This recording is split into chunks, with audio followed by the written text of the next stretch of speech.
Now, Maria, women's health has been such a core mission for you. Can you tell us about why and what you hope to achieve with that?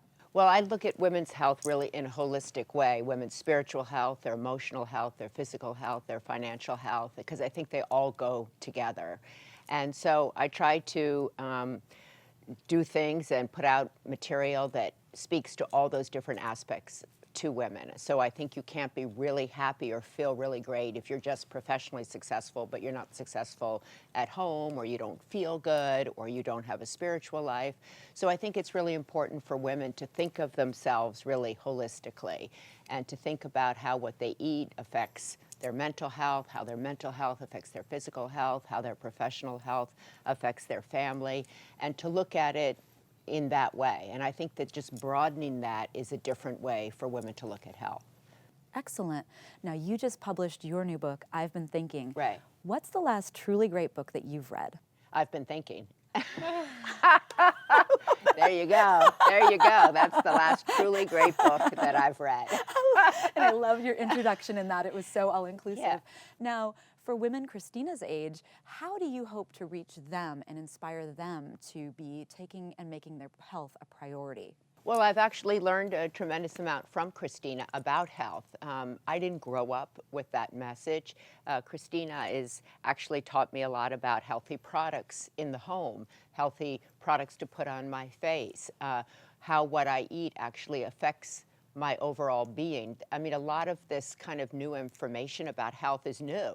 It's not what I grew up with. So I've actually been more inspired by her and her age group than the other way around. I think I've maybe been helpful with like life lessons, or this is what I've learned along the way, but she's actually taught me more about health.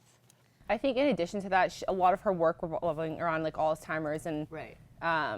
All of that just really targets my age group, I would say, and just how like educating people on how the choices you're making today can later impact your health down the road.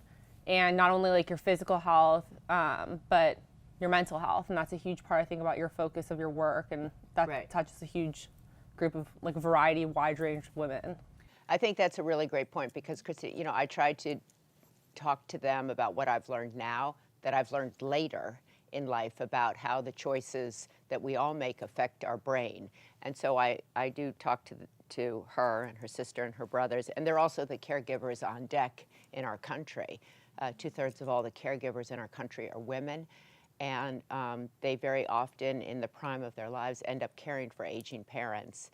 And so she's very adamant that I not be one of those aging parents, that, you know, I'm trying to stay healthy actually, so that my kids don't end up having to care for myself or their dad. When you were making the film, did you see a connection between the opioid epidemic in America and the crisis that you recognized with Adderall? Is there any connection? Well, I think certainly in the film, several of the doctors connect those two. I think we've been asked about that quite a bit. I think, you know, we're a medicated country, for sure. Everybody, I think, as the doctor said, you know, we have meds for almost everything, and that's very American, right? You know, if whatever you have, here's a medication for it. So I think there's not a direct correlation, but, you know, I think as the Dr. Hiller said in there, you know, there's the opioid crisis, which is getting all the attention, but Adderall is right underneath of it. And I think many people look at it as a gateway to stronger drugs, right? Mm-hmm. Yeah, definitely. What advice would you give to someone who believes that they need to have and rely on Adderall to do well at school, at work, or just at life? I think it definitely depends. I think for people who really do need Adderall, who suffer from a condition or a learning disability, I think that that's, again, a different category. I think for people who don't and then become dependent on the drug, I would say we've spoken a lot about this, but there is a future beyond Adderall, because people do become very addicted to it. And you can find alternative ways to help with your focus, your attention span. There's so many different healthy websites like yours, you know, that serve as information and sources of a variety of tools to help people live a healthier lifestyle. Yeah.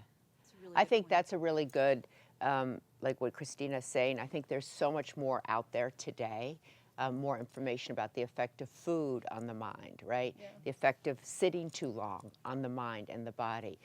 What's working for young boys, what's working for young girls. There's a whole emphasis now on social and emotional learning, different ways to learn, different brains. I hope this also opens up a discussion about different kinds of brains, and also opens up a discussion really around Schedule I and Schedule II drugs. What are they? How potent they are. And I think Christina's point, like, there is a life beyond Adderall, but so many young people, young women, don't see that. And it's like breaking up with that kind of irresistible boyfriend, right? You know, it's really hard to break up with Adderall once you start down that road. And I think this will really help people, this film. Will give them information. And was there any concern about glamorizing Adderall at all when covering it? Because there was some quote, "It makes you awesome at everything." Was there a concern on your part or the filmmaker's part on glamorizing it? Yeah, I would say definitely. But I mean, it is a very intriguing drug. That's the reality of it. And I think that that's why, unfortunately, a lot of people who don't need it become highly addicted to it. And people actually, it's both. People who do need it also do become addicted to it. So it is a drug that's very, as my mom likes to say, sexy or intriguing. It's an appealing drug. So yeah, there was that concern there, but I think that we highlight in the film the pros and cons of both, and the very unglamorous side of it, which is that it's really hard to go off of it. A few characters had what I experienced myself, which is an identity crisis going off of it. So that I would say is not glamorous. But yeah. And I think your thing also that, you know, which I thought I didn't realize, is that once you get addicted to Adderall, you need to get something else to come down off of Adderall, and then you need something else to, you know, get going up higher, and then you need more and more of it. So that, as she said, isn't glamorous. Sure, everybody wants to be awesome at everything, but that's a fallacy. That's a fantasy. That doesn't exist. So I think I think the film piques your interest. You see the downside, you see the upside, and then I hope, and I think this was your original goal, is that people will step back and think, at what cost? Yeah. At what cost? And I think that's a really thought-provoking question. I think that's something that every person needs to think about for themselves.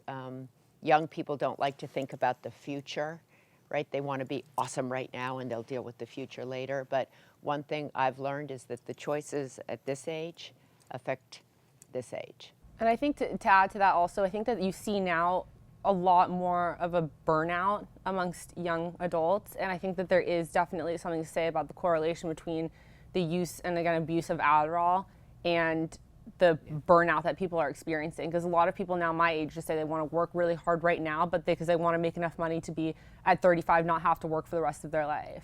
And that's not, A, it's not good for your health, we all know that, and B, that's not really realistic. It's not thinking about your health long term whatsoever. If someone's trying to get off of Adderall, what advice do you give them? I mean, I was very fortunate in that I had a very supportive, I think, family. But I think, advice would be that, again, that there is a life beyond Adderall.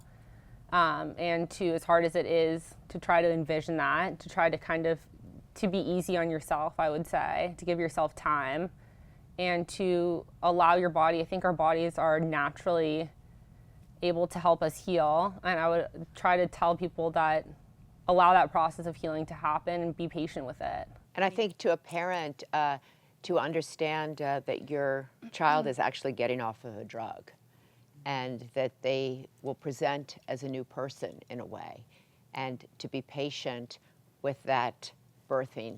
And it might be, as someone goes off to college, they may come back and be a different person, and be accepting and understand that they saw themselves as a different person on Adderall, and they see themselves as a different person off of it. And where can our readers see your film? I saw it on Netflix. Are there other places? Where can you tell them that they could see the film? Yeah, I would say go to Netflix. That's where it is. Yeah, go to Netflix, arrange viewing parties for your workplace, schools, you know, and sit around and talk about it. One of the people told us last night that their daughter has a kind of a startup business, she watched it and then went to the business and started talking, and then lo and behold realized that everybody at her business was on Adderall that she never knew before. So I think that, and then that will begin a conversation about what can we do here at our business place that might be different. Can we bring in meditation? Should we, encourage everybody to take a walk? Are there, one of your ideas, are there, email-less Sundays, or, Or like technological, like taking a break from technology on Sundays, whether it's like signing off on Instagram for Sundays or small things I think people can do. Yeah. Those are great ideas. Yeah. Any final thoughts, and also anything about the cognitive health issues that you are helping women with, Maria? Well, we have a organization called the Women's Alzheimer's Movement, and we work really hard to try to raise money for women-based research to try to understand why women are 2/3 of the cases of Alzheimer's, to educate young people about their cognitive health.